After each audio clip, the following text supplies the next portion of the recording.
if you tell the truth, that means you're going to know the truth. Because that circuit, it's coming out of your mouth, the truth is coming out of your mouth. And you think about it, it's making space within you for more truth to come in. And if you're meditating, if you're practicing hatha yoga, if you're committing to the yamas and the niyamas, you are going to start to have realizations that allow you to know what you are. And when you know what you are, all this sadness and suffering and grief, it's not a problem. Okay. Later on, we see in the Yoga Sutras that the final culmination of all yoga practice is Samadhi.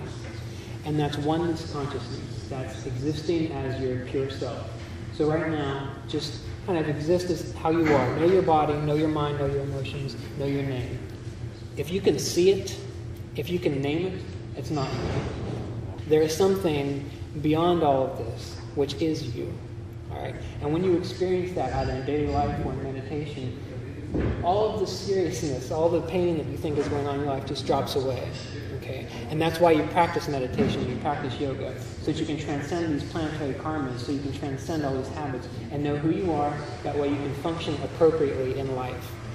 Because if you think about it, if you're interacting with the world in a way where you're afraid of things happening, or you really want something to happen, so attachments and aversions, you're living compulsively, you're not living authentically. And the culmination of all this practice, Samadhi, can be summed up from Vasistha's yoga. Vasistha said, the point of all of this is simply to learn to live a natural and spontaneous life contentedly. Okay, a natural and spontaneous life contentedly. That doesn't mean you're trying to be someone specific. That doesn't mean you're trying to accomplish great things. You're just taking stock of what you are, and you're living that. And Vedic astrology will map that out for you. It'll say, here's where your strengths are. Maybe you're good at healing. You're good at being a nurse. Okay. Maybe you're good at organizing other people's money. Maybe you're good at being a cook. All these things, you see, even though they can be considered just very basic, mundane jobs, but they're jobs that need to be done in this world. And as long as you're here, they need to be done. And if a person thinks they're meant to be something great or something more than what they're good at, then they're missing the point. They're not playing their role. They're not living their natural and spontaneous life. Okay. So, yoga helps you overcome all of these obstacles so you can live a natural and spontaneous life. And Vedic astrology can show the map that can say, okay, here's where your strengths are, here's where you need to do your work. And then, once you practice yoga and you rise above it all, you still need to function within this world. Until you're completely done and you die and you go off and there's no more coming back here, you still need to function in this world. And Vedic astrology can still show you what are the good and bad points of your life and what you need to be doing. The inner aspects of yoga, all of you are familiar with hatha yoga, right? Postures, all those things. So that's the asana portion of yoga. And pranayama, Derek talked about earlier today, the breathing aspect. And then comes Dharana, Dhyana, and Samadhi.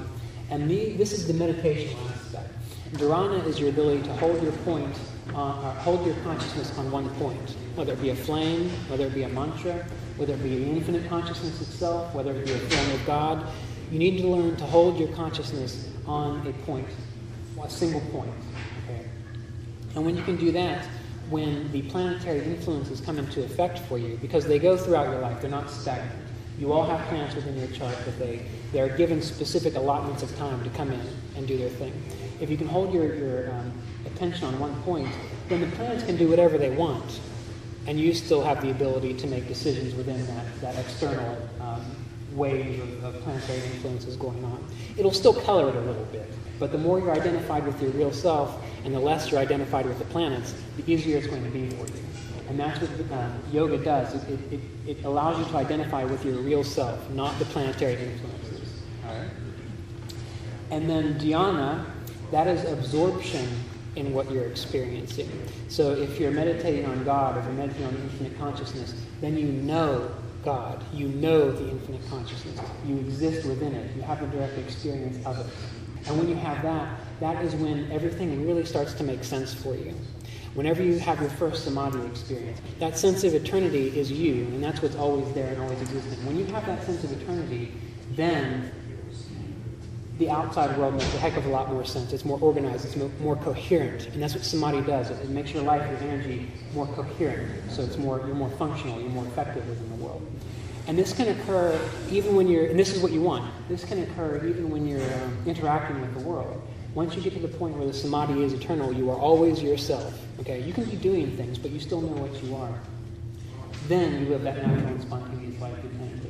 Then you don't say, I should be doing this because my planets say so, or I should be doing this because my dad said I should be doing this, or whatever it might be. You simply stop and you say, what should I be doing? And then you wait, and an impulse pops up. And then you go with that impulse. And life starts working in that way. The impulses come through, you act on them, and the more you act on them, the more they come through, the more natural your life becomes. And your ego falls away. That's the use of yoga with Vedic astrology. One day you'll just wake up and you'll say, well, gee, maybe I am a bit clearer. And maybe it's interesting because before I had all these problems, I had all these issues, and I was worried about all those things. But now things just seem to work out.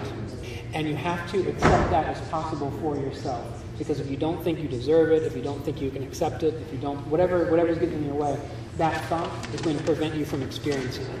This is important because a lot of people think that they're stuck to their karma. They're stuck to their planetary energies, to their chart.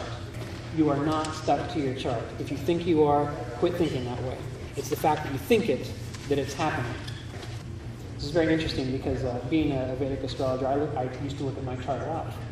And I found that the more I looked at my chart, the more what I saw in my chart happened. And one day I finally said to Roy Davis, my spiritual teacher, who's a student of Yogananda's, and my Vedic astrology teacher, Richard Fish, I said, can I just forget about my chart? Because, you know, like I can see this, what I just said. And he said, yeah, don't pay too much attention to it. He said, the Vedic astrology is for when people are just getting started. But if a person's on the spiritual path, it's a good indication of how to get them going. And then as time goes on, they transcend that karma. And they need to be told that that is the point of this, to transcend that karma. And then the thing that happens there, then they become self-responsible, which means they make their own decisions. So that's where you're going towards. You're going towards making your own decisions from a self, a capital S, centered approach. Then you're a master. That's what masters are. That's what they do. Right? And then you function in the world either helping others understand this, or being a cook, or being a musician. It doesn't matter. Many enlightened people, you don't know they're enlightened because they're just playing their role. You know, they're not going out and proclaiming great things. They're just living their life. And that's the point, is just to live your life. The Yoga Sutras will help you do that. Having the insight of a Vedic astrologer will help you do that.